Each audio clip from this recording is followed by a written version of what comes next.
अगर जीवन मिला है तो एक दिन मृत्यु भी जरूर आएगी। मृत्यु एक अटल सत्य है जिसे कोई भी नहीं टाल सकता। अगर आपने धरती पर जन्म लिया है तो आपकी मृत्यु भी निश्चित है। कहते हैं कि जिस दिन हम जन्म लेते हैं उसी दिन हमारी मृत्यु की तिथि भी निश्चित हो जाती है। इस संसार में जन्म लेने वाला हर प्राणी नश्वर है और उसका नाश जरूर होगा।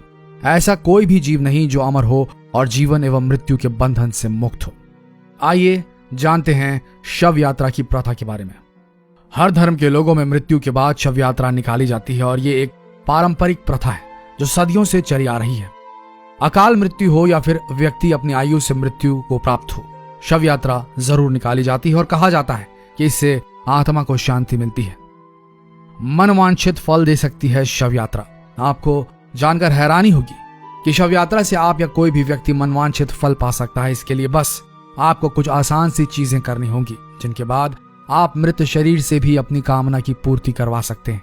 ये कोई अनैतिक तरीका नहीं बल्कि शास्त्रों में भी इसका उल्लेख मिलता है। शव यात्रा दिखे तो क्या करें काम। अगर आपको कहीं शव यात्रा दिखाई पड़ती है तो उसे गलती से भी अनदेखा ना करें। उस समय वहां रुक जाएं और अपने दोनों हाथों को जोड़कर प्रणाम करें। जिस भगवान या देवी देवता को आप मानते हैं उनका नाम स्मरण करें।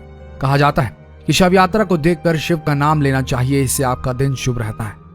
शव यात्रा निकलते हुए दिख जाए तो उसी समय रुककर मृत आत्मा की शांति के लिए ईश्वर से प्रार्थना करने पर आपको अपने दुखों से मुक्ति मिल सकती है। इस दौरान 2 मिनट का मौन भी धारण कर सकते हैं। ऐसा करने से शरीर का त्याग कर चुकी आत्मा को शांति मिलती है। अगर आप समय के अभाव के कारण किसी परिचित या अनजान व्यक्ति की शव यात्रा में सम्मिलित नहीं हो सकते हैं तो जब अंतिम यात्रा निकल रही हो उस समय रुक जाएं। पहले अंतिम यात्रा को निकलने दें, उसे रास्ता दें। कभी भी अंतिम यात्रा के रास्ते में नहीं आना चाहिए। ये बात तो सभी जानते हैं कि जब भी किसी की शव यात्रा दिखाई दे तो मन ही मन राम का नाम जपना चाहिए। श्री रामचरितमानस के अनुसार मृत्यु के पश्चात आत्मा भगवान शिव में विलीन हो जाती है। तो अब जब कभी भी आपको शव यात्रा दिखे तो भगवान शिव का नाम लें। अगर आप किसी वाहन पर हैं और शव यात्रा निकल रही है तो उस समय हॉर्न ना बजाएं और ना ही किसी प्रकार का शोर करें। इसे मृत व्यक्ति का अपमान समझा जाता है और कम से कम किसी व्यक्ति के अंतिम समय में तो आप उसे आदर और सम्मान दे ही सकते हैं। दुखों का हो सकता है अंत। शास्त्रों की माने तो अगर आप शव यात्रा के दौरान मृतात्मा की शांति के लिए प्रार्थना करते हैं और अपने इष्ट देव का नाम लेते हैं तो इससे आपके सभी दुख और कष्ट भी उस मृत शरीर के साथ नष्ट हो सकते हैं। वह मृत शरीर आपके अशुभ लक्षणों को भी अपने साथ ले जाता है। ब्राह्मण के शव से मिलता है फल। जी हाँ, यह बात सच है कि किसी ब्राह्मण के शव को कंधा देने से व्यक्ति को अपने एक कदम पर एक यज्ञ पुण्य का फल मिलता है और केवल एक बार पानी में डुबकी लगाने से उसके सारे पाप धुल जाते हैं। लेकिन अगर कोई अन्य ब्राह्मण अपने किसी स्वार्थ सिद्धि के लिए किसी ब्राह्मण के मृत शरीर को कंधा देता है तो वह अगले 10 दिनों तक अशुद्ध हो जाता है और इन दिनों में वह कोई भी धार्मिक कार्य संपन्न नहीं कर सकता और ना किसी शुभ कार्य में शामिल हो सकता है। शास्त्रों में यही नियम बनाए गए। अंतिम यात्रा में सफेद रंग का महत्व।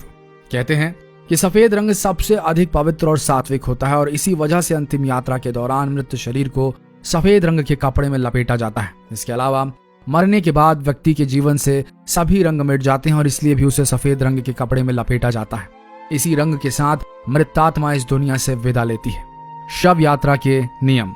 ब्रह्मचर्य का पालन करने वाला व्यक्ति अपने वर्ण के किसी भी व्यक्ति के मृत शरीर की अर्थी को कंधा नहीं दे सकता और ना ही किसी अन्य वर्ण के व्यक्ति की शव यात्रा में शामिल हो सकता है। वह केवल अपने माता पिता और गुरुओं की अर्थी को कंधा दे सकता है। अगर वह किसी ऐसे व्यक्ति की अर्थी को कंधा देता है तो इससे उसका ब्रह्मचर्य खंडित हो जाता है। किसी भी वर्ण के व्यक्ति के शव को ले जाते समय आपके मार्ग में घाव अवश्य पड़ना चाहिए। अगर किसी उच्च वर्ग के व्यक्ति के अंतिम संस्कार में कोई शूद्र व्यक्ति लकड़ी या किसी अन्य सामग्री को हाथ लगाता है तो उससे मृत आत्मा प्रेत योनि में हमेशा भटकती रहती है। शव यात्रा के दौरान आप इन कार्यों को करके इन नियमों का पालन कर अपने जीवन से सभी कष्टों को दूर कर सकते हैं। तो दोस्तों, ये थी जानकारी शव यात्रा को लेकर। आशा करते हैं इस वीडियो से आप सबको कुछ नया सीखने को मिला होगा।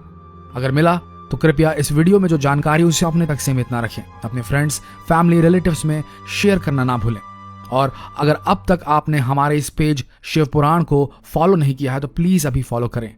मिलते हैं अगले दिलचस्प वीडियो में। तब तक के लिए बने रहिए हमारे इस पेज शिव पुराण के साथ। धन्यवाद।